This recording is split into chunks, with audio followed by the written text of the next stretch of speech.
Good evening, witches. Hi, witches. Welcome to week 3 of the Beginner Witch series. Tonight we're going to talk about myths, beliefs, ethics, some hard conversations tonight. So be ready to feel some feelings. Cheers. Cheers. Cheers. Week 3. Good evening, everybody. Hello, witches, and welcome to week 3 of the Beginner Witch series. That sounded Tonight, spooky. I know. Are we getting spooky already? Tonight we're going to be talking about witches, ethics, beliefs, And some myths. and some myths around witches, witchcraft, and all that stuff. So, And it might seem odd to put those all together, but the beliefs that we have or other people have help create the myths. So that's really how they tie together, if you're wondering. And we're going to be getting into all that. I'd probably like to also put a little disclaimer out here tonight. We're going to talk about some topics that are pretty sensitive and not necessarily, what do you call that, PR or whatever? PC, that's what it is. We're going to be saying in our own words, our stories of things that we've dealt with that have to do with things like racism or poverty or things that we've been through. So some of our stories might be uncomfortable, but they're our own experiences, and we're going to describe them in the best way that we can to give you examples, real world examples of how we formed our own beliefs, how we live our own ethics, and then the myths that we've run into and where we believe they come from. So just a heads up that it might get a little uncomfortable or emotional. and it might bring some things up in you Yes. too. Our stories are things that you might relate to. Or have never seen and are like, I didn't know this happened. I mean, it could just bring up a lot. And this is the good thing about having conversations like this is exposure can help you determine your own belief system. But in order to get a different perspective, we have to get outside of our comfort zone. We have to get out of the bubble that we were exposed to when we were younger, what we grew up in, how far we've gone within social circles or society or cultural places. It's it seems like a boring topic. Well, at least I would probably judge it as one of the boringer topics in witchcraft, but this is where real change can happen for people as they think about what their belief system means to them, whether you call yourself a witch or not in your spiritual journey. Labels are a big thing, which we've already covered. So this is sort of an extension of labels because we label things because of belief or what we've been exposed to. So this is sort of like a part 2, a little bit, don't you think? A little bit, yeah, it is. I think Yeah. so. Yeah. So while we just have a couple more minutes while people are joining, for anybody that's new, welcome. I'm Kat. This is my daughter, Jayme. We're 7 Green Sisters. We run the New Witch Academy of Modern Magic. Still getting used to our very long name. Still getting used to our very long and new name. We hope that you will subscribe to our mailing list at New Witch Academy of Modern Magic.com so that we can send you the notes that we send out after this email that has all the things that we talked about in it. Not everything, but the lesson for the most part and the homework, because there is homework. If you're new, we do give you guys some homework so you can have some time to reflect after this. It's good to hear this and then kind of go back and think about it and how it applies to you on your journey.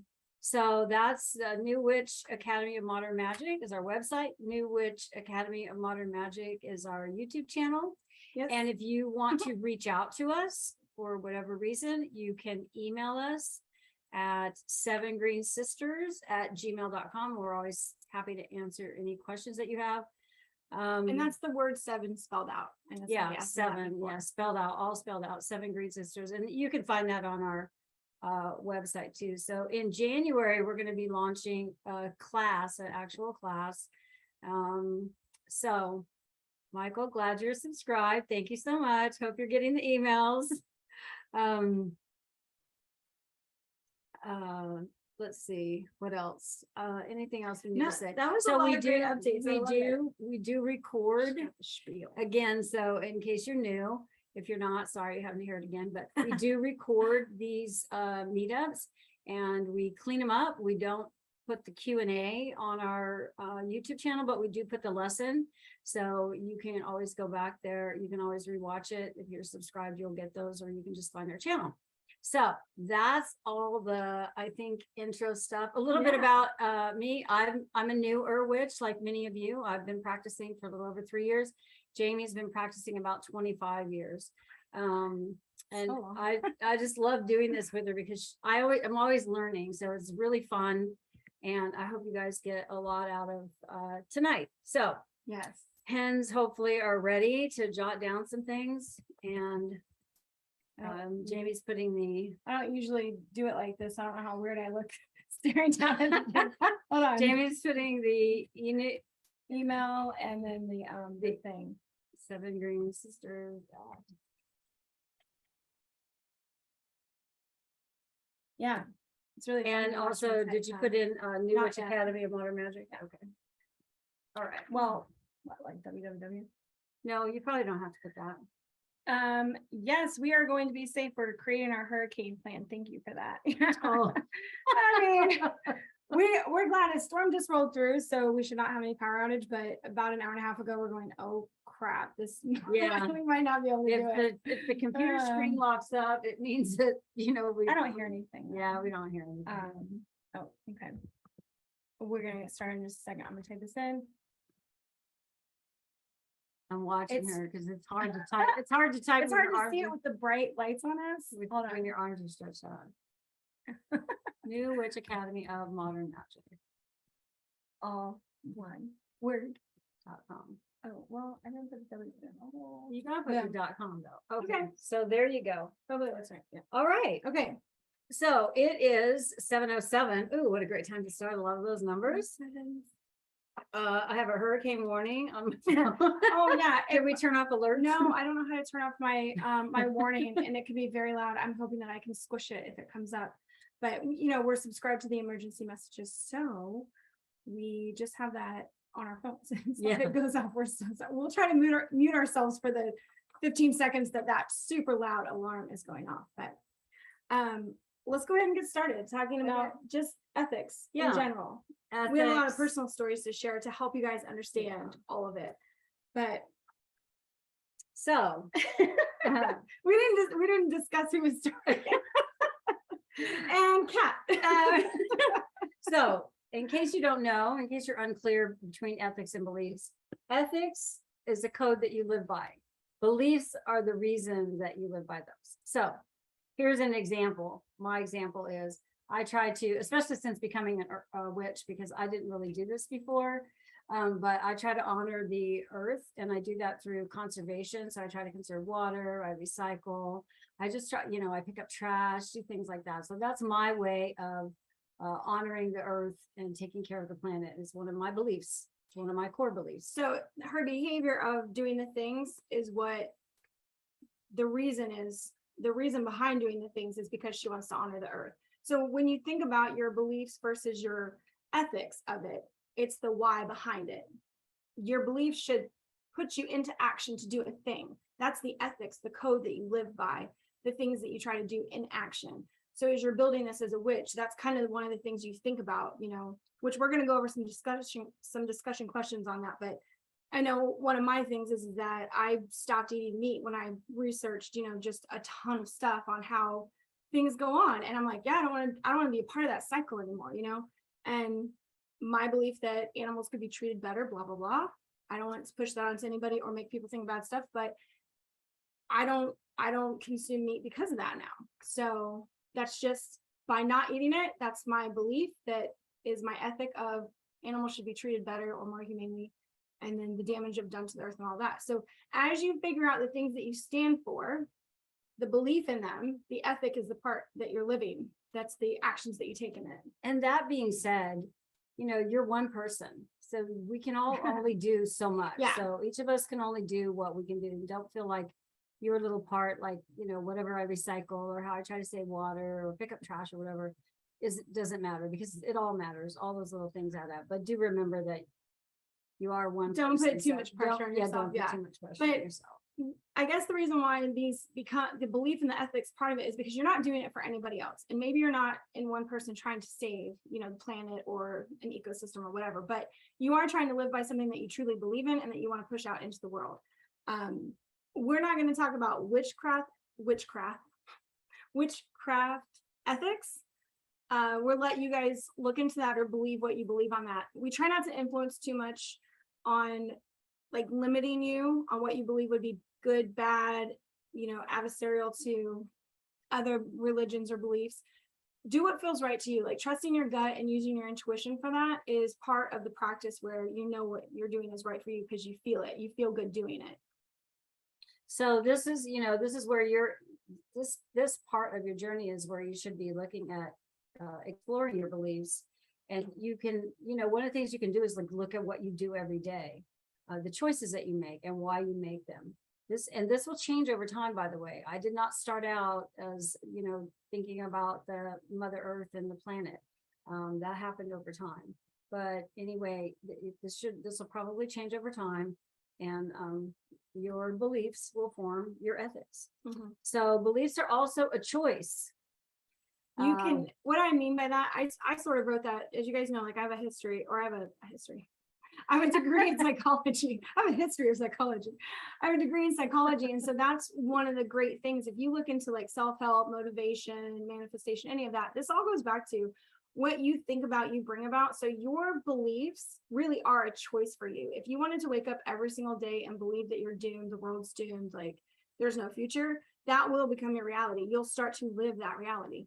The same way that I wake up every day and choose that I'm going to try not to let anything make me angry because this is all just very temporary. And I'm really here for a bigger reason than to be annoyed by the person in front of me at line at the grocery store, or, the car in front of me that didn't put on a blinker before they turned or something like that. It's the little things that you choose, and that it can lead to greater happiness if you decide what you allow to be like invested in emotionally, whether that's through anger, happiness, sadness, whatever, versus what you don't choose.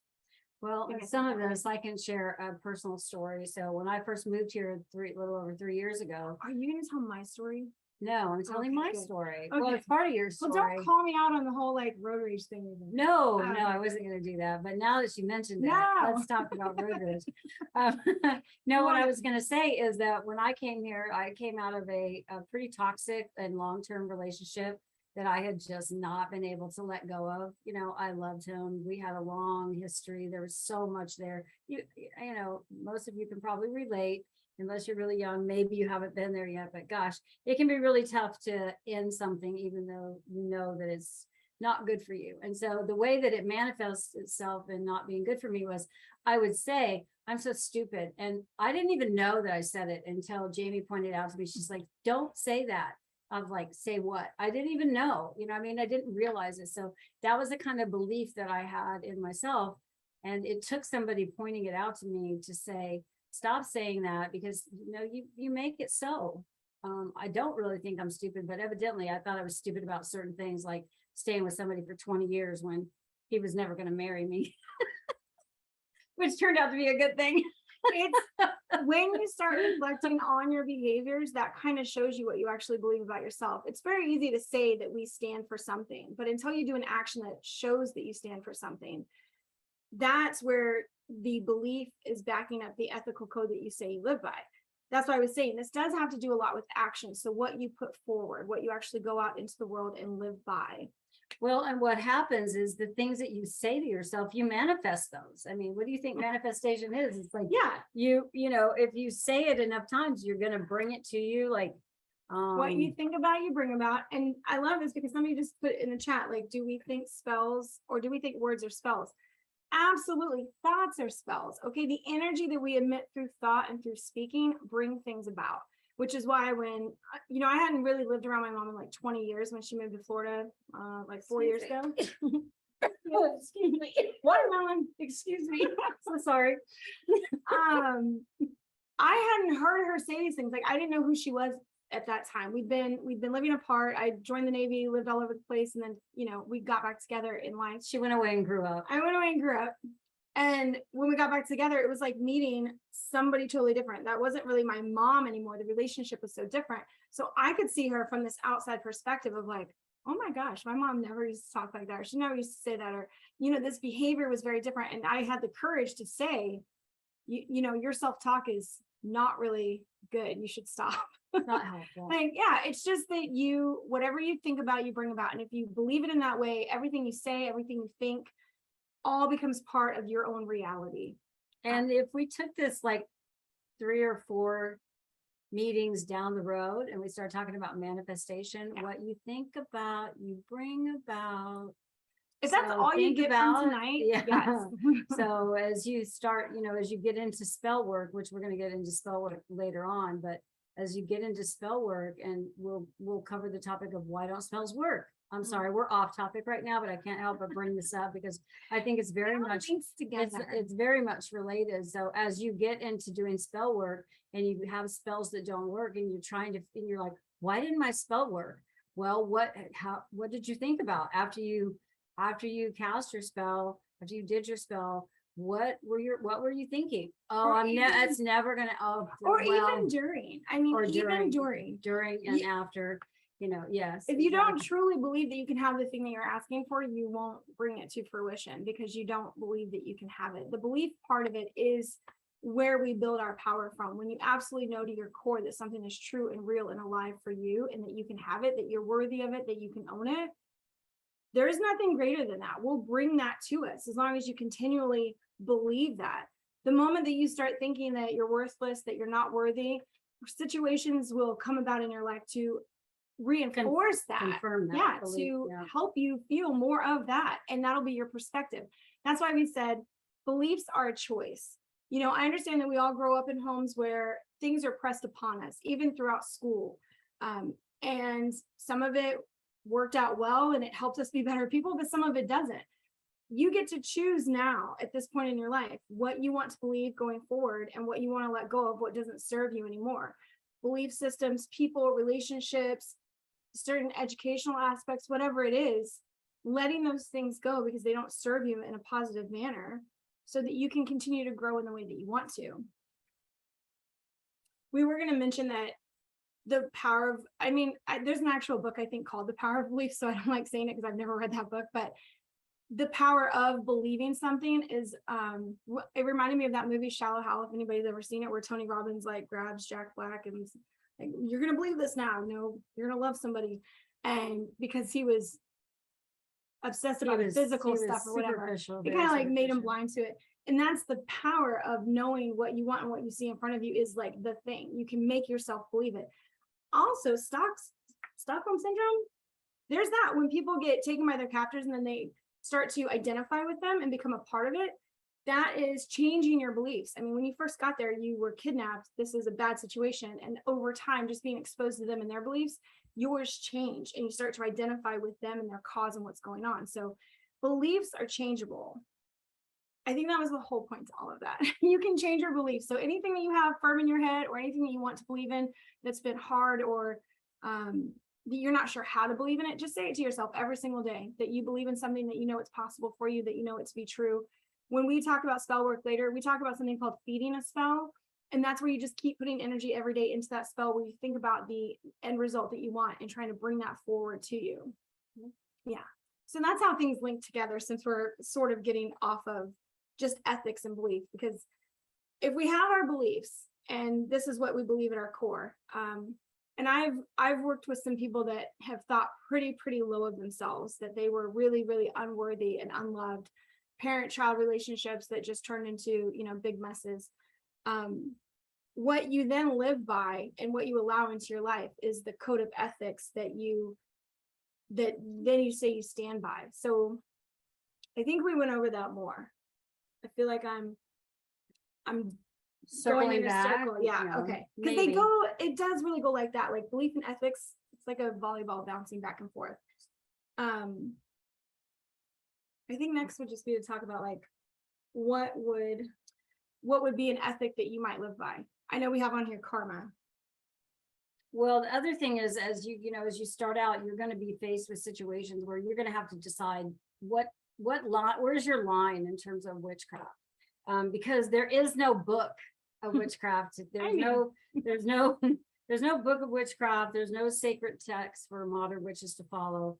Therefore, it's up to you to decide what is right and what is wrong as you embark on this journey. And we have some journaling prompts for you that may help you sort of get into your headspace and think about these things. We want you to reflect over what your life is now and then what you want to change. So normally people come into witchcraft and they want a change. You're looking at for a transformation. That is what we do as spiritual coaches. We help people get to a transformation that they're looking for. But we can't provide you with that transformation. It takes reflection on your part of where am I right now? So you're assessing, that's going to be the journal prompts. You're assessing where you're at right now. That's the purpose of the reflection questions. From there, you would move forward to how do I get to that place where I want to be? So I think Kat's going to go over the reflection questions or the homework questions. That's the right way to call them, right? Homework questions? Yeah, kind of like homework, things for you to reflect on. And again, this will be in the email. So if you don't get it all down, make sure you subscribe to our email list. Go to the website. And we're not going to spam you with a bunch of stuff. No spamming. Okay, so here's some things for you to think about. Do you believe in karma? And if so, what does that mean to you? Do you believe it's okay to use magic to change other people's will? And remember a minute ago, I said, this is a point where you're very probably early on in your journey. Like, and you have to decide where's the line for you. Where's your line? So can I add something real quick? Karma, I just want to clarify something. Karma is actually a Hindu belief that what you do in this life affects your next life. I think what you're referring to is the law of cause and effect, but I could be wrong. We believe in reincarnation, so okay, it would definitely extend past this life. But thank you for your question, Jayme. Okay, all right, thank you. Sure. Do you believe it's acceptable to practice? I don't want to use the word. Magic for the express purpose of harming others. Let's put it that way. And in what situations might that type of magic where you're wanting to cause harm to someone be okay? Would there ever be a situation where you would find that acceptable to do that? Let's say somebody harms someone in your family. Would it be okay to do that in your view? These are all things that they're just for you. They are just for you to think about. So start drawing your lines for your own practice. So we're going to these extreme questions because the easy stuff is like, would you do a spell for prosperity? Well, I think most people would. I think that's a pretty easy one because these are things that are easily accessible and there's not really a negative drawback. But as you start to get into the preconceived notions about what witchcraft can be for other people, what other people might think it is, how far do you go in those directions with believing that? Do you believe in a devil? I mean, is the devil a real entity to you? Do you believe in a god and a goddess? You can be an atheist and practice witchcraft. There doesn't have to be a thing. All of that is encompassed in your ethics and your belief system on how it helps you live your life. I have to say that 99.9% of the people that I've met when they come to witchcraft, they are looking for a change that's in a better direction. And it's more of a spiritual choice rather than I'm here to hurt people and cause havoc. Like some people, there are channels dedicated to that and other people, that's not us, but we want to let you explore that for yourselves without us giving too much explicit information that like guides you in one direction or the other, or puts our own beliefs out there for you so that you don't latch onto it. So that's the reason for the question sort of being vague out there and sort of to the extreme, like the boundaries of the box that you might think witchcraft goes into. And the last thing for you to think about is what's your belief about love spells? Are love spells okay? Should you try to make There's a lot of conversation about there's a lot of, probably love, and what would you say are the top 3 spells that people want to do? Love for sure. Love, wealth. Love and wealth for sure. And then, well, I don't know. People actually come to me more when they need help getting uncursed or something, like when they believe so much is going wrong in their life. So a banishing spell, a cutting cord spell, something to end something because they think that it's causing them more pain and like it's not their responsibility, that they're asking that something else be cut out of their life because it's bringing bad things to them. I mean, so that's another way to look at it. Do you believe that other people can affect your will? Do you think that curses can be put on you? Do you think that you can be possessed? Is exorcisms something that you would believe in? And this is just like a long line of questions for where you find your spiritual beliefs, your circle of like what you live within, so that as you go out and research stuff, as you get into the next questions, the courses, the spells, whatever we walk through, you've already kind of set up in your head, like, oh, this is definitely my vibe. And then like, no, not so much that. When people get into cursing and hexing, I'm like, I just don't get into that because it's not But something. surprisingly, you would be surprised how many people we've had reach out to us and say, I'm pretty certain someone's put a curse on me or has hexed me. Yeah. And I need help with that. And, Yeah. when that stuff has happened. I get it. I do get it. And, when you don't believe that happens, then how do you react to that? So this could happen to you too, as a witch, because someone may come to you at some point in time and say, yeah, somebody, my life is shit. And I'm sure someone's put a spell on me. So I have a great story about that because I have a witch that I'm super close with. I mean, like really close with. And I watched her and her best friend have a bad breakup. It ended pretty nasty. And I don't, maybe like 2 months later, and these are both witches, right? I didn't know the other witch as well. Like I just never got along with her. So whatever that is. But 2 months later, my close witch friend ended up she woke up to maggots all over her kitchen. It was like the craziest thing you've ever seen. She immediately was like, somebody cursed me. Like, or your kids threw something away, a fly got in and it laid eggs. Like there's also science that could possibly, and that's all belief. If she felt like there was negativity lingering around her, the maggots made her think of that. So in turn, we did a cleansing spell, a protection spell around her house, all of that. But it's like, how do you define the things that happen to you? Is it from somebody being able to impose their will on your life? Or can you do that to somebody else? Or is it just about yourself and your personal growth and like just affecting this right here and not outside of yourself necessarily? Just examples. Hope that was helpful. It was a fun one. So I think we've talked enough about beliefs and ethics, and we'll move on to myths. So the myths. The myths are a lot of fun. Yeah. So where do they come from? Myths. And what kind of crazy things have you ever heard about? So we have a list. So I'll let you go. Yeah. Well, the first one is yours, where somebody on a dating site? No, it was on Twitter. So I said I was a Twitter. pagan. He's like, oh, so you worship a golden calf? And I was like, yeah, I don't know where that's coming from. Yeah. And then like I had my daughter, when I was painting my house, had her paint a pentagram over my garage. And of course, you may or may not know this, but some people see that as a something to be feared and related to evil or the devil. And actually, you were going to tell a story about how many police officers or their symbols are stars. So the 5-pointed star, an actual pentagram, anything 5-sided.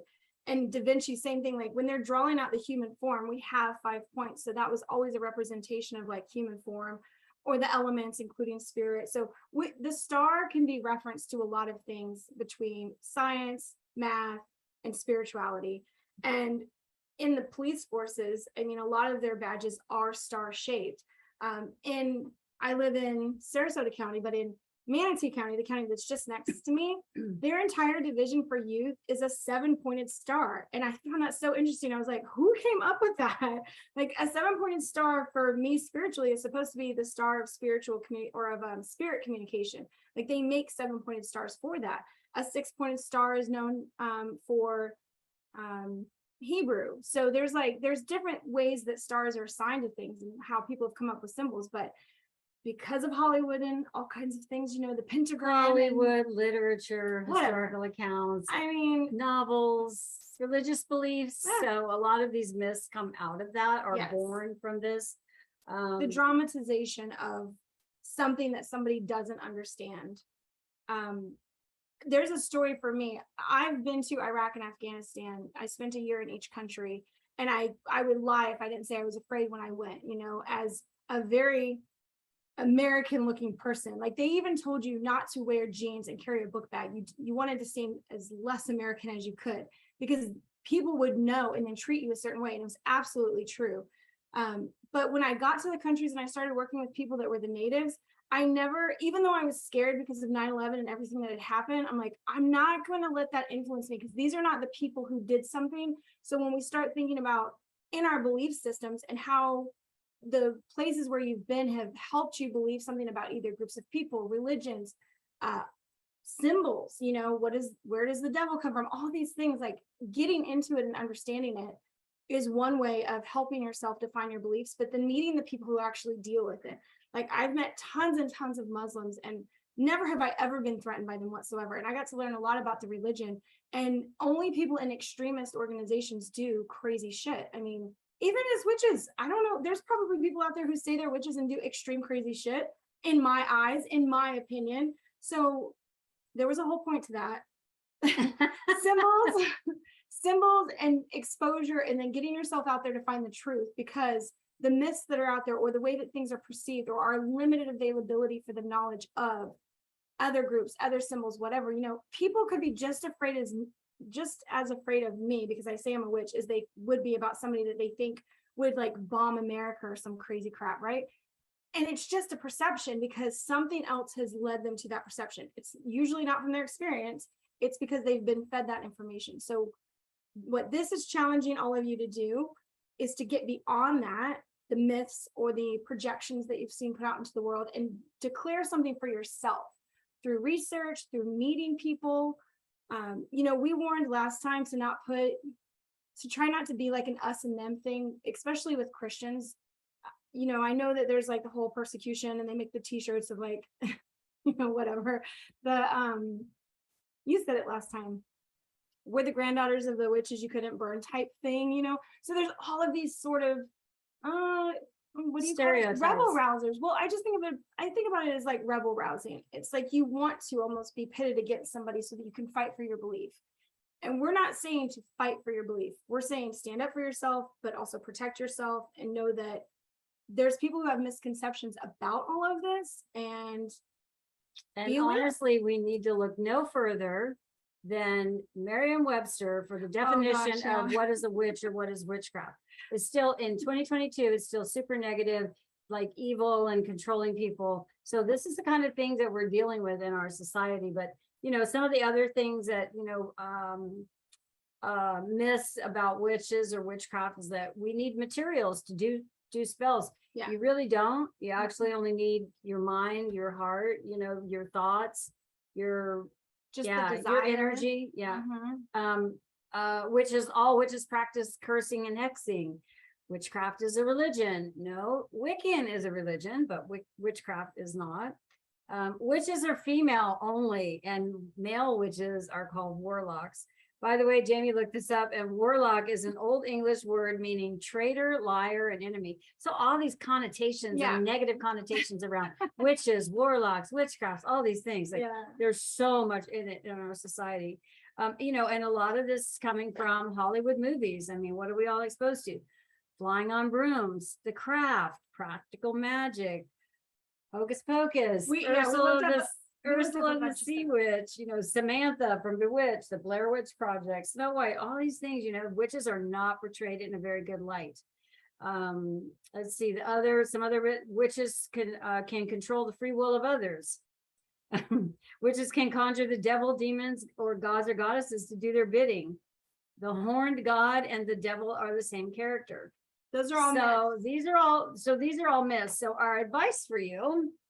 The advice is always to do the research. If anybody tries to just convince you of things, you should walk away from them.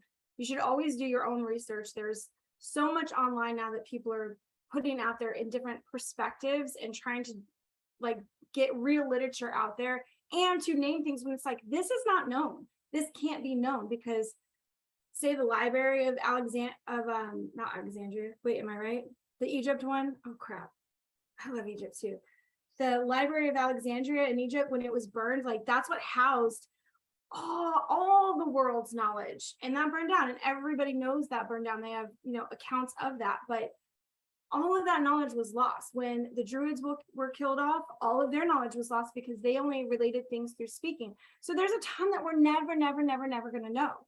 So when somebody tries to say it's fact, just like, oh, okay, that's how you feel, that's your belief, that's what you live by, that's fact for you. It doesn't have to be fact for me. It's a belief no matter what. Like, you get to choose what you accept into your world as reality and what isn't for you. And because there's no book of witchcraft that we're all following, everybody believes their own thing, and that's based on their experiences, their perceptions, the people that they're exposed to, how much they research, how much they read the headline and nothing else. Yeah, I mean, one of my greatest resources, you guys, especially when it comes to the words that people use, is etymology, spelled etymology.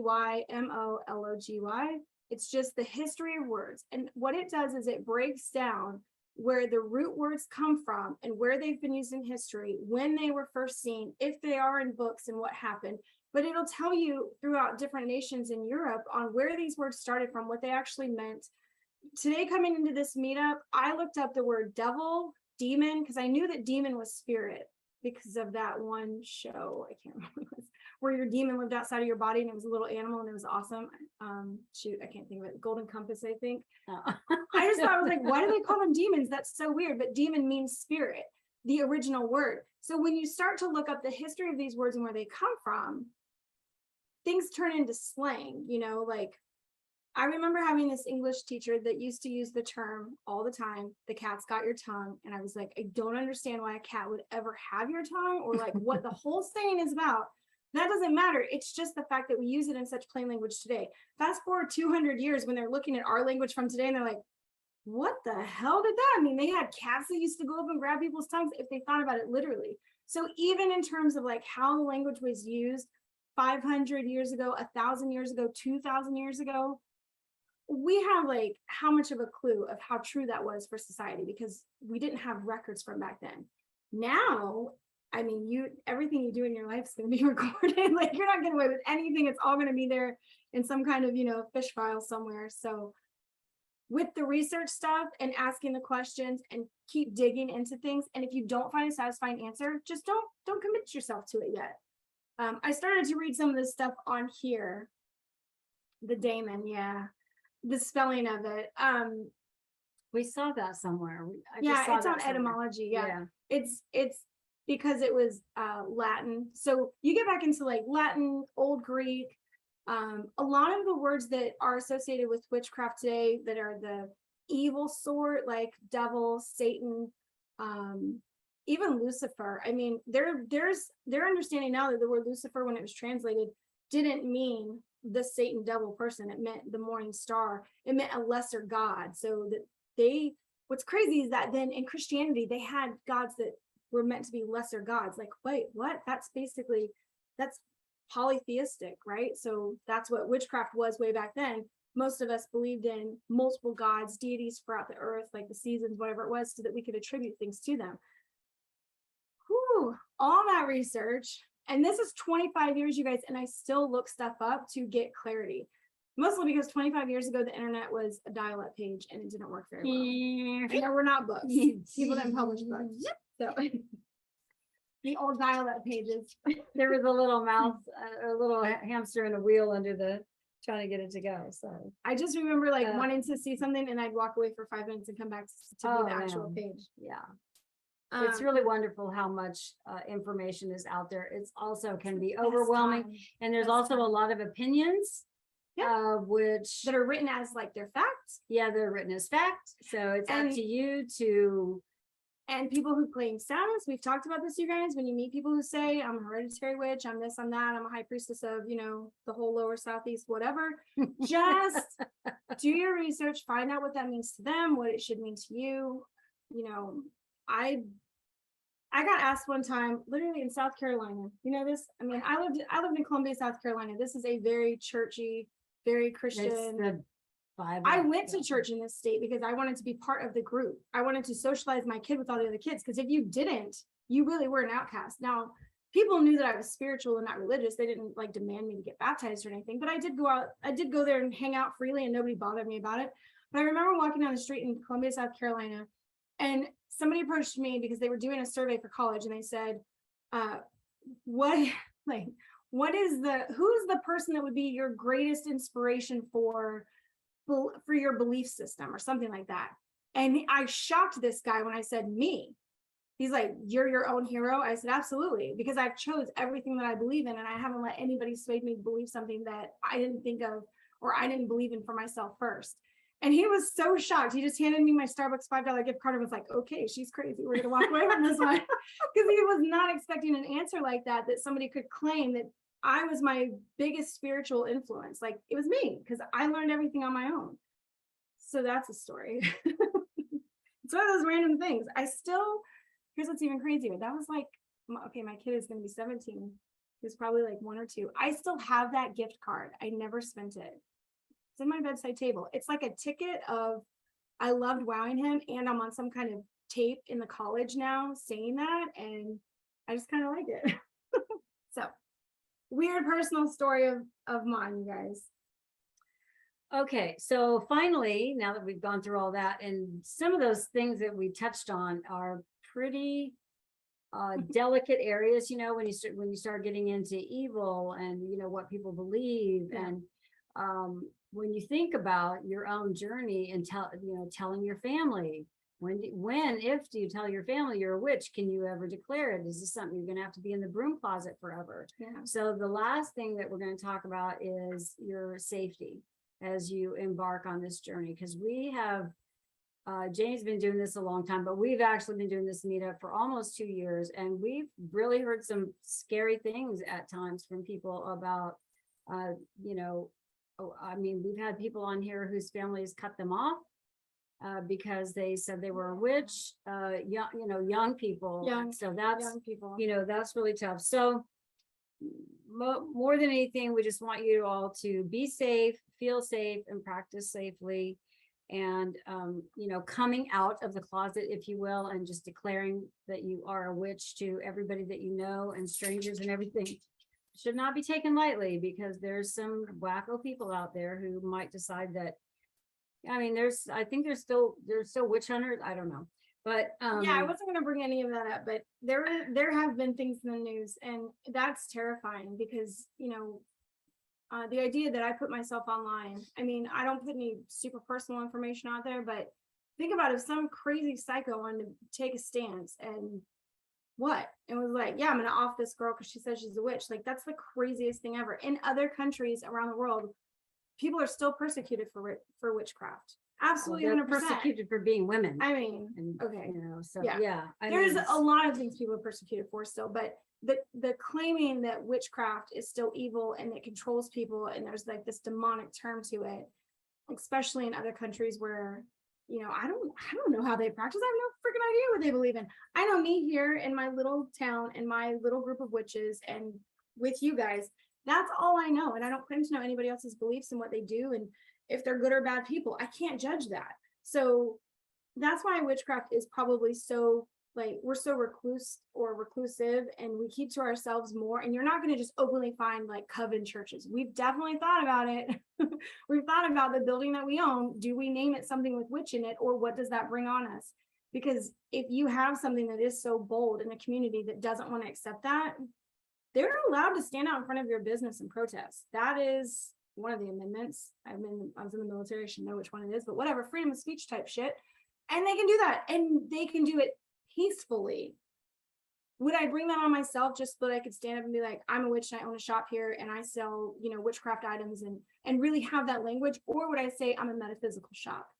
I would go that safer route 100% to protect people that come into the store or that go for my services or whatever. I don't outwardly put myself out there because of things like that, because I'm not sure how to keep people safe that are around me and to keep myself and my family safe.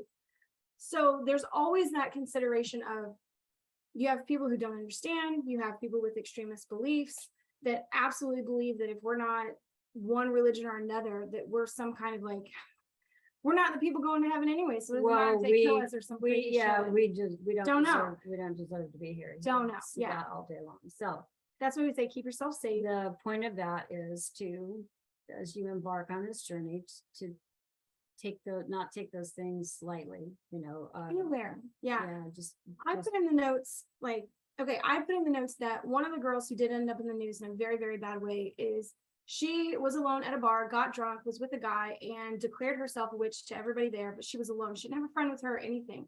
And really bad things happened to her. And I'm like, damn it. I don't know why she felt safe, or it was the alcohol or anything, but it's a terrible mark for us to then again feel like we need to hide and be safe or call ourselves something else, which is, you know, I didn't call myself a witch at first. If you guys don't know my story, I said I was pagan. I felt like that was the safe word. You know, and then I just went to spiritual because I'm like, it encompasses everything and people don't really need to know. They don't ask questions after that point. Yeah. And when I wanted to help people who really wanted to get into the witchcraft spell type area, I'm like, okay, declaration made, I am a witch and everybody can just know it. And, you know, I feel safe now. Like I've been in my place long enough to where I would notice something out of place. I don't go out alone. I don't do those things that would possibly put me in danger. But being online is brand new, and that could be dangerous. Don't know. So safety was the whole message, and not spreading fear. I don't want to spread fear in that.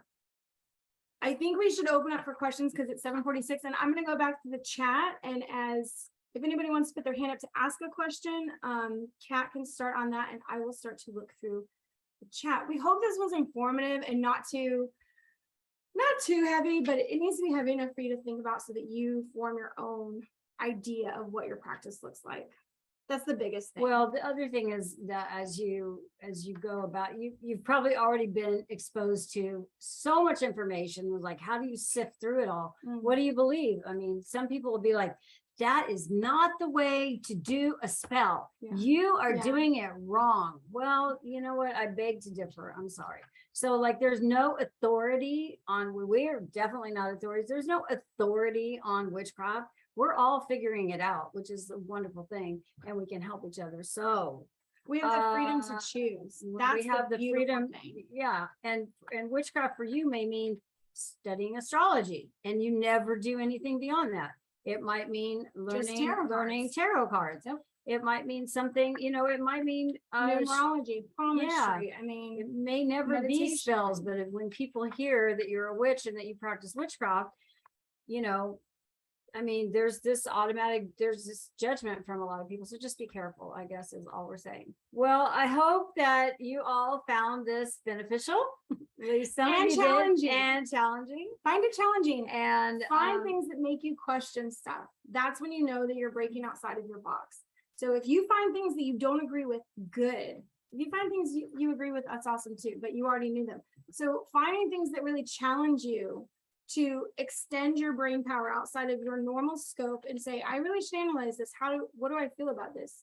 Could there be like 5,000 different gods that rule different things around the universe? Do I believe in ancient aliens? Like all the things, all of that builds into your practice of how you put energy out into the world and what you ask for back.